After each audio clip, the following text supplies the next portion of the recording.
प्राण्याच्या सांगितल्या. शूद्र परमेश्वर स्पर्शाच्या माध्यमातून देतो ते समजून सांगत असताना, संबंधदान परमेश्वर कसा देतो हे समजून सांगत असताना चक्रधर भगवंतांनी कोंबडीचं उदाहरण दिलं.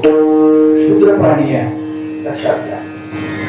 कुकडी असे ते अंडे घाली. कोंबडी, कोकणी संस्कृत मध्ये म्हणतात त्याला कुक्कुट पालन म्हणतात. ते अंडे घाली ते अशी पाखवाने, पाखवा म्हणजे प्रेमाची पाखर. आता त्या कोंबडीच्या उष्णतेनं, उबेनं, उब म्हटले त्याला, उब म्हणजे स्नेहाची उब आहे, त्याच्यामुळं ते पिल्ले काय होतात, त्याच्या आतमध्ये अंड्यामध्ये वाढतात. त्या अंड्यातल्या पिल्लांना ती कोंबडी उब देते, स्नेह देते. स्वामी चक्रधर महाराज म्हणतात अमृत करा असे ते संचरे अतयातोती वाढते.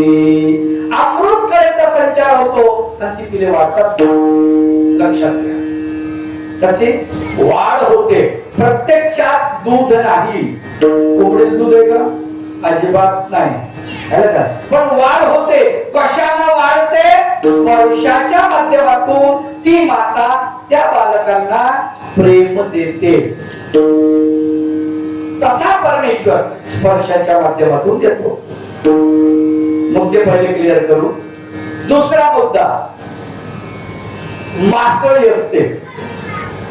आता ही पाण्यामध्ये वीट जाते, स्वामी चक्रधर महाराज म्हणतात, आणि तिकडून त्या पिल्लांना परतून पाहते नजरेनं. अमृत कळा असे ते संचरे आणि तया कवतीये वाढते. अमृत कळेचा संचार होतो आणि त्याच्यानं ती पिले वाढतात. लक्षात घ्या. आता स्पर्श सुद्धा नाही, नुसती नजर आहे. काय नजर आहे? नजरेनं ते पिल्यांची वाढ होते. लक्षात ठेवा.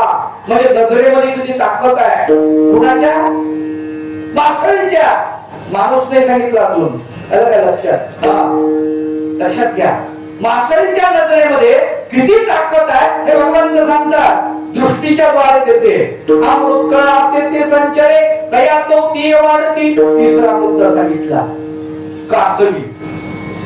म्हटले आपण आईलाडी असे आणि ते पहिलाडी असती, पिले पलीकडे असतात आणि कासवी अलीकडे असते नदीच्या.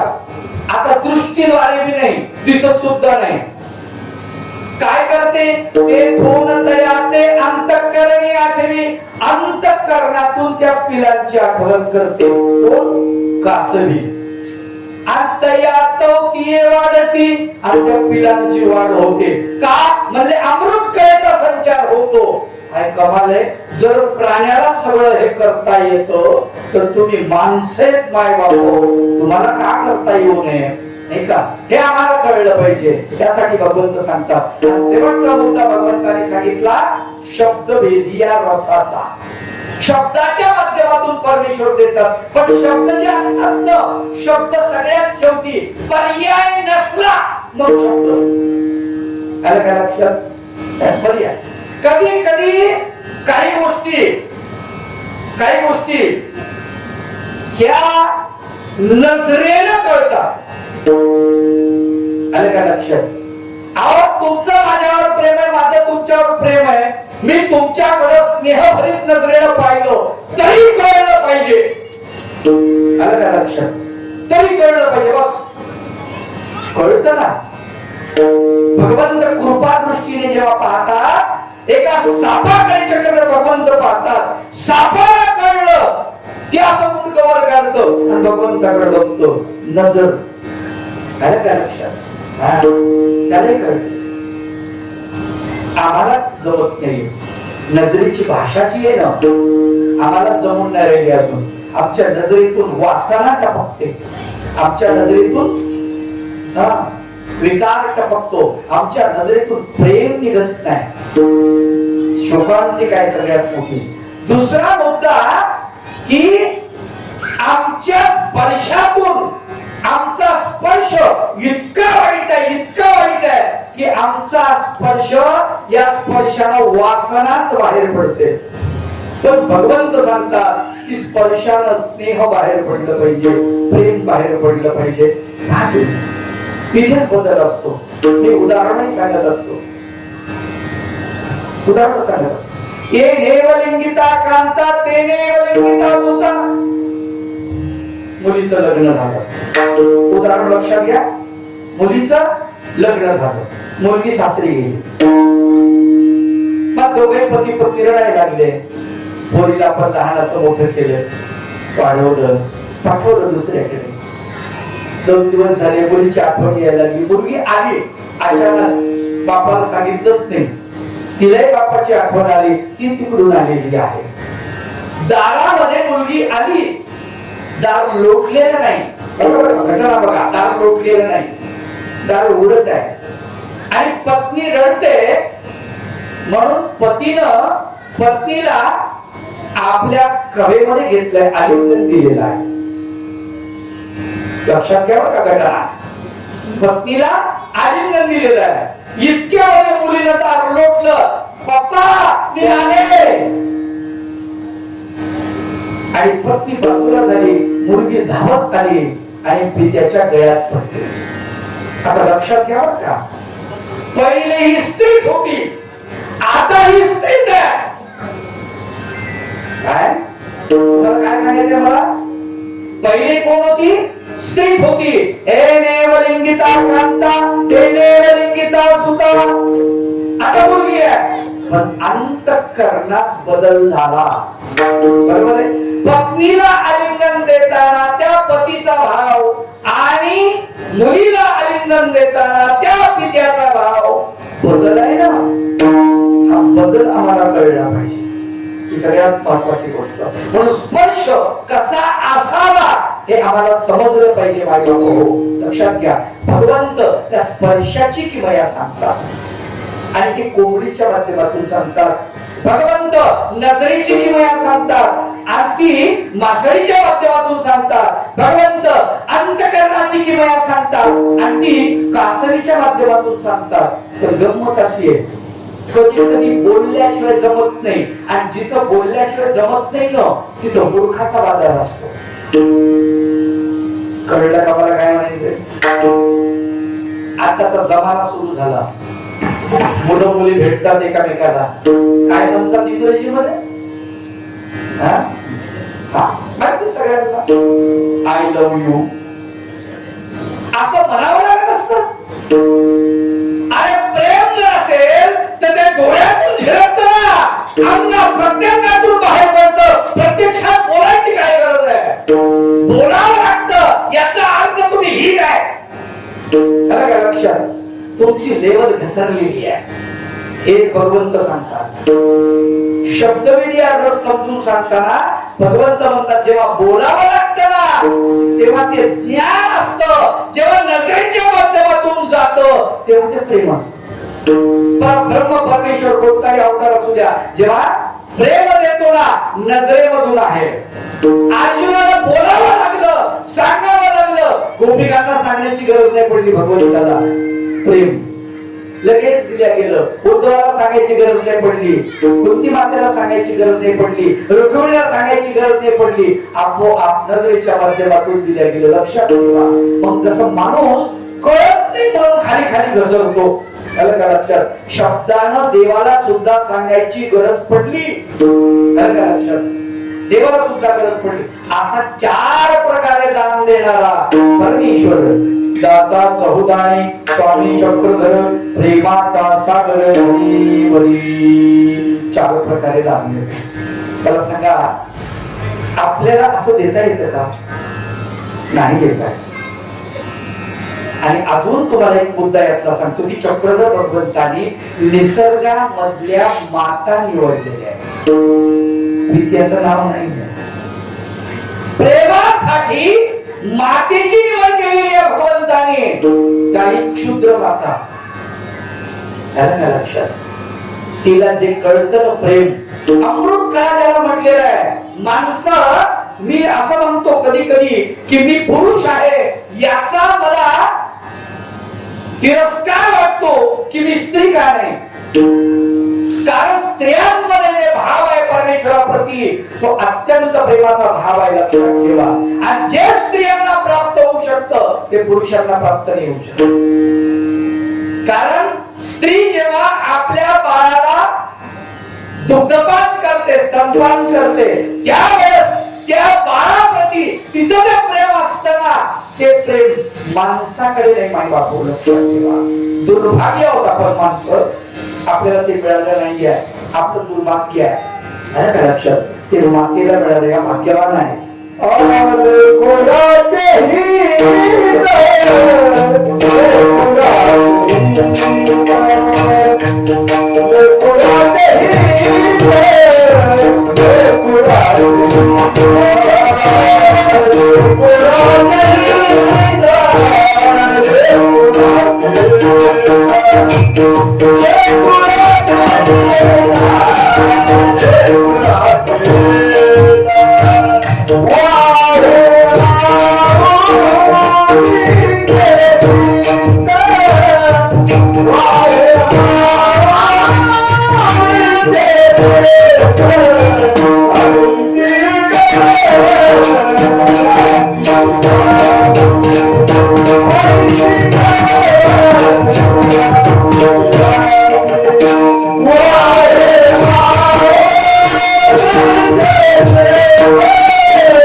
लेकराप्रती जे मातेचे हित आहे, लक्षात ठेवा.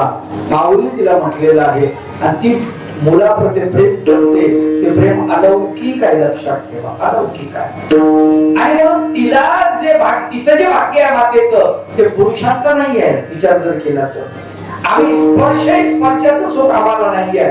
आलं का लक्षात. आमच्याकडे फक्त वासनेचं सुख. आमची नजर जी आहे ना, पाहणार, आम्ही वासनेनंच पाहणार, आम्ही स्पर्श करणार, वासनेनं स्पर्श करणार. आम्ही प्रत्येक गोष्ट वासनेनं आहे. आम्ही जेवण करतो ना, इथे सुद्धा वासन आहे. गोड झालं, गोड आहे, मस्त आहे, छान आहे, तिखट आहे, खारट आहे, आंबट आहे, वासनाच आहे. एक प्रकारे लक्षात घ्या, वासनाच आहे. पण आमच्यामध्ये हे आम्हाला कळलं पाहिजे. माय बापा, लक्षात घ्या, आम्हाला समजलं पाहिजे. पंच ज्ञानेंद्रियाच्या माध्यमातून आमच्यामध्ये हे सगळे विकार घुसत असतात. डोळे, कान, त्वचा, नाक, जिव्हा, सगळ्याच्या माध्यमातून विकार आपल्यामध्ये घुसतो. प्रेम घुसत नाही. आपल्याला वाटतं प्रेम आहे, पण प्रेम नसतं, विकारच आतमध्ये घुसतो आणि आपल्या लक्षात येत नाही. भगवंत हे समजून सांगताय की तुमच्यामध्ये प्रेमाचा संचार झाला पाहिजे. दाता चहुदाणे स्वामी चक्रधर, प्रेमाचा सागर धरी वरी. बघा तुम्ही, भगवंताचा स्पर्श झाला यवलार्जुनाला. पोखळाला बांधलं यशोदा मातेनं कृष्ण भगवंताला. भगवंत निघाले. जसे निघाले तसं दोन झाडं यमराजनाचे भगवंत मनातून गेले पाहिजे. आता ते उकळ मागे अटकलं. जसा झटका मारला तसे दोन्ही यमराजून खाली. तू खोड्या करतो, असं नको करू रे बाबा. मग यशोदा म्हणते, खोड्या करशील रे नंदलाला, तुला भाग्य रे उकळाला. खोड्या करशील रे नंदलाला, तुला भाग्य रे उकळाला.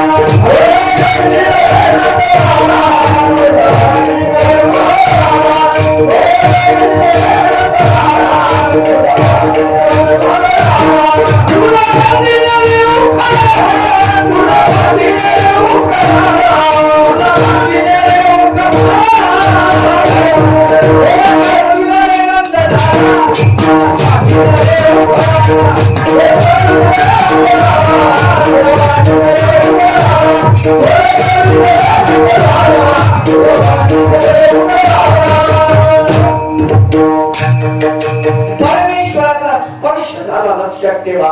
आणि त्या दोन्ही यमलार्जुनाचं काय झालेलं आहे, परत माणसात रूपांतरण झालेलं आहे. कमाल आहे ना. त्या योनीतून ते मुक्त झाले, परमेश्वराचा स्पर्श झाला आणि त्या योनीतून मुक्त झाले. स्पर्शाची किमया बघा ना तुम्ही. खूप ज्याला स्पर्श झाला, किती वर्षाची कुब्जा, आजच्या भाषेत 90 अंशाची खूप, 90 अंशाच्या कोणात वाटलेली 90-95 वर्षाची कुब्जा नाही का. कलियुगाच्या भाषेमध्ये एकदम वृद्ध, चेहऱ्याला पूर्ण सुरकुत्या पडलेल्या, आणि जेव्हा भगवंताकडे येते पाहते भगवंताला हातामध्ये कटोरा आहे, कशाचा, चंदनाचा लेप, कंसाला घेऊन चाललेली, आणि भगवंत तिला बघतात, तिचं चंदन घेतात आणि ते आपल्या सर्वांगाला लावतात, बलरामदाला देतात, आणि भगवंत तिच्या पायावरती आपला श्रीचरण ठेवतात. हारोवटी आणि तर्जनीनं तिची हारोवटी पकडतात, अंगठ्यानं तर्जनीनं झटका मारतात, कडकड सगळे हाडू मोडून एकदम उभी नाही का. बदल किती झाला, स्पॉन्डिलोसिसचं ऑपरेशन झालं तिचं एका सेकंदामध्ये.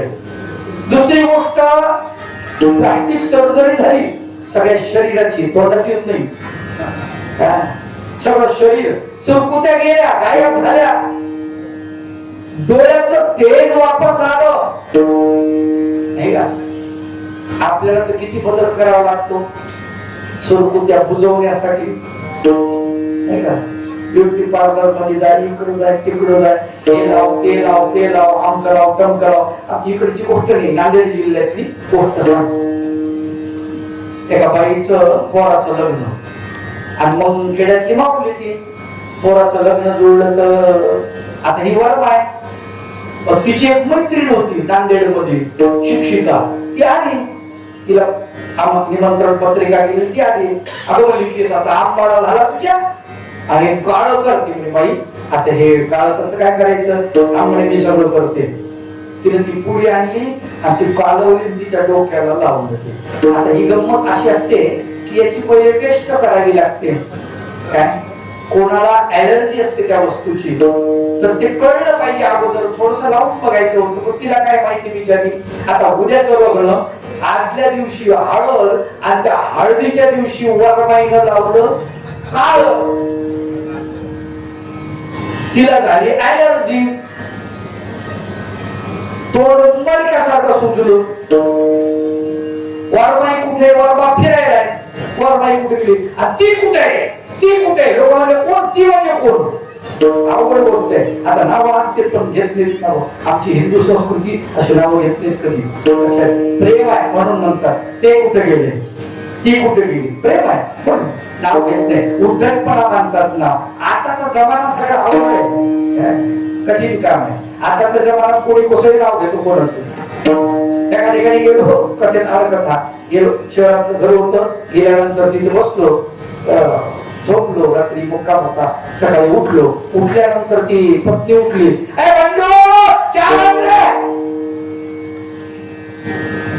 पोरग त्याला म्हणलं, काय तुझं नाव तर सखाराम आहे, पत्नी बंडू कसं काय म्हणते. तिलाच विचारलं, बाई बंडू कसं काय म्हणते तू.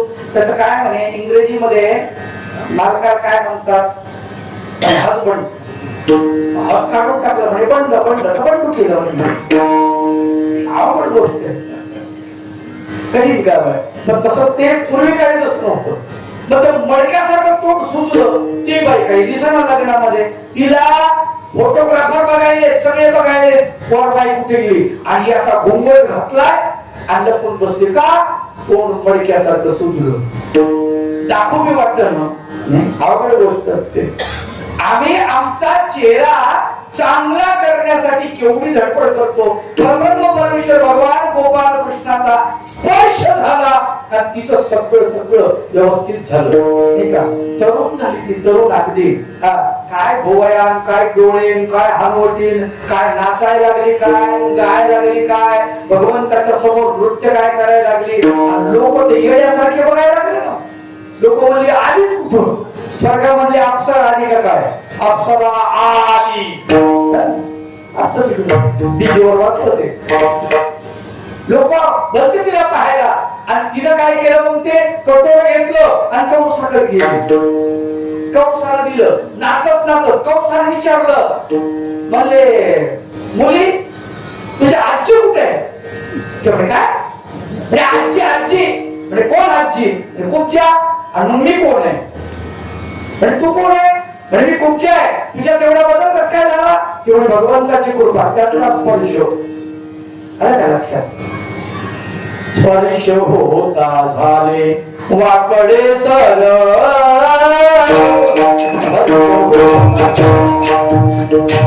वाकडे स्पर्श होता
वाकडेपणा सरळ होऊन गेला तुमचेचा.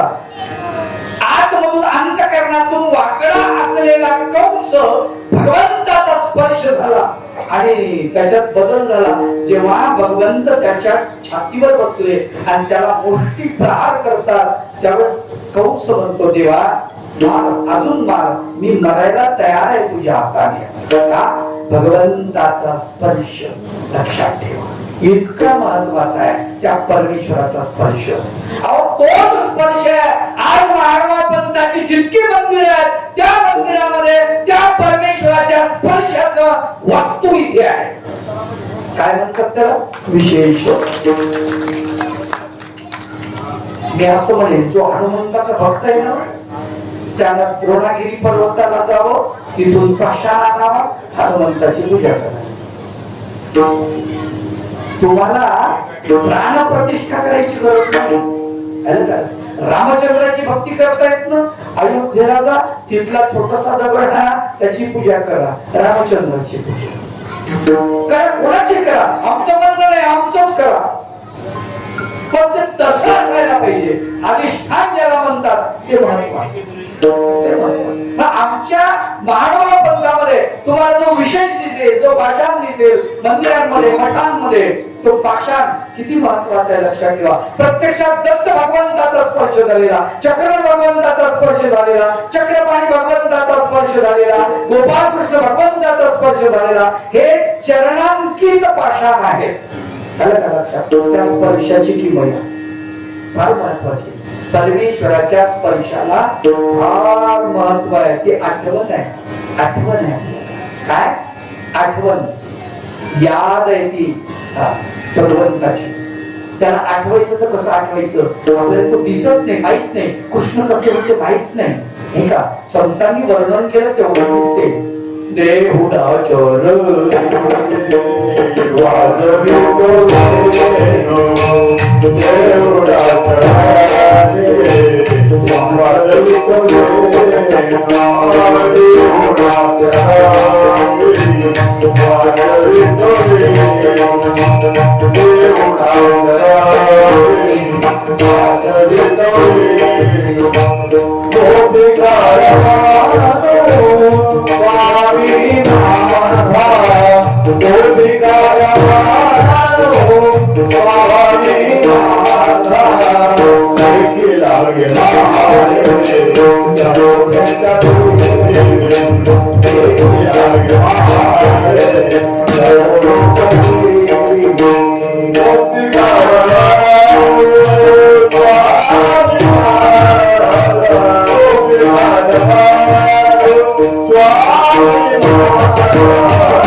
गोपिका गमनो स्वामी माझा देखील लागे माये यमुनेच्या तीरी हात खांद्यावर वर्णन आले. त्या वर्णनानुसारच आपल्याला समस्त परमेश्वर कसा आहे.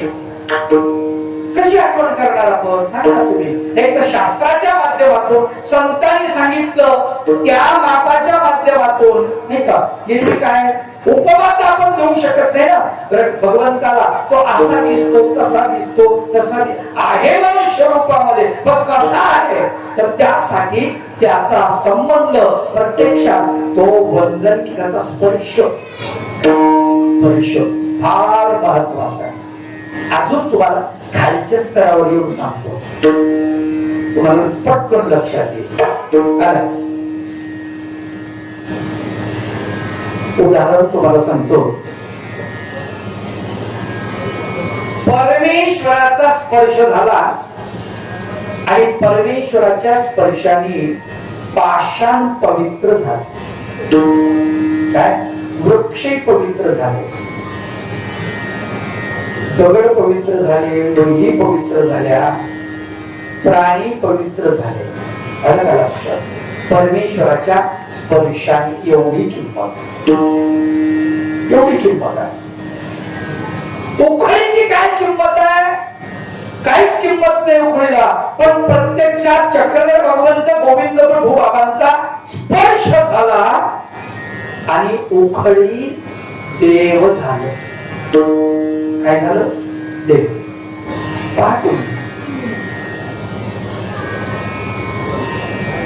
केशराज बाबा नावाचा आपल्यामध्ये जय म्हणतात ना केशराज बाबा की जय. केशराज बाबा कोण काय मिळले त्यांचं विचार जर केला. माणूस होते कोण होते तर स्वामी होते तर मग केशराज बाबा काय म्हणतात गंमत आहे की वाचुळी आहे का म्हणतात. श्री प्रभू बाबा की जय म्हणायचं. माचोळी आहे का म्हणतात. माचा जो आहे धावा माचा बाजीचा त्याच्यावरती चक्रधर भगवंत झोपत होते गोविंद प्रभू बाबा आणि त्याचा संबंधित पाषाण म्हणून त्याला माचळी असं म्हटलं. छिन्नस्थळी त्याला काय म्हटलंय छिन्नस्थळी. तो पाषाण आहे. त्या पाषाणावरती भगवंत बसायचे कारण त्या ठिकाणी पूर्वी छिन्नस्थळीला अनेक संबंध आलेले आहेत. लोक तिथे जाऊन उत्तर क्रिया करायचे. मेल्यानंतर माणूस त्याची उत्तर क्रिया त्या पाषाणावरती करायचे आणि म्हणून त्याला तिथे केल्यानंतर आपलं पाप नष्ट होतंय बा असं लोकांना वाटायचं म्हणून त्याला छिन्न पापी असं म्हटलं. त्याचं मूळ नाव काय छिन्न पापी. पण नंतर छिन्नस्थळी असं पडलं स्वामी गेल्यानंतर. गोदावरी तीरी गोदावरी तीरी असे छिन्न पापी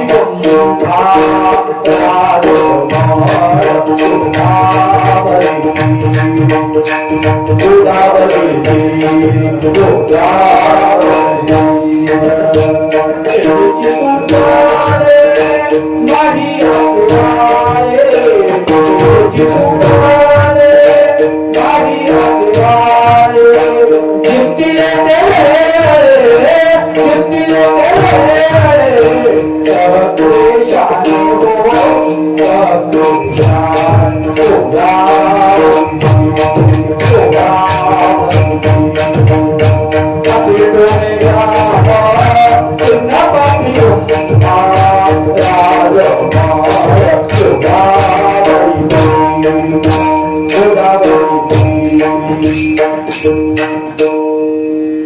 तो पाषाण जो आहे त्याला शिलाबाई म्हणतो.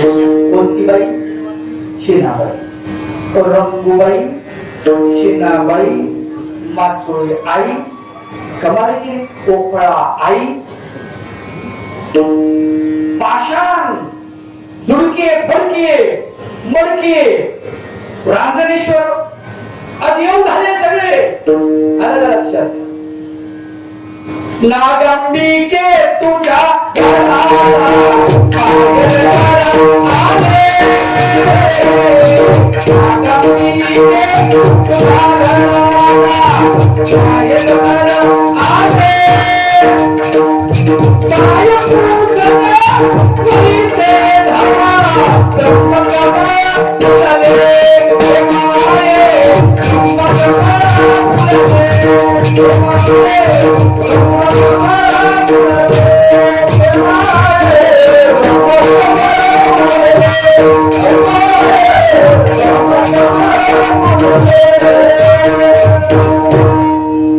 पाय पुसणं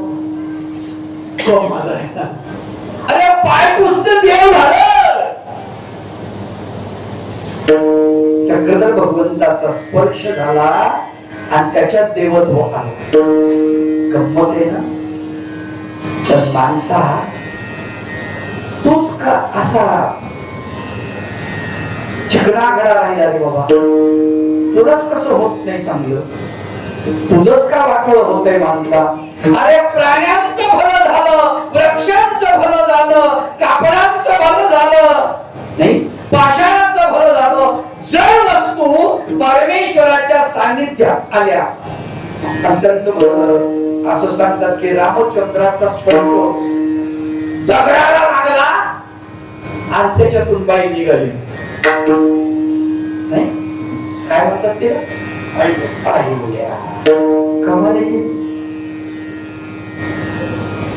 विचार करण्याजोगी गोष्ट. ज्याची संभावना असते की संभावना बदल होण्याची, आम्हाला बदल करूनच घ्यायचा नाही ना. आम्ही माणसं जरी असलो तरी दगड होऊन जाऊ. लक्षात घ्या.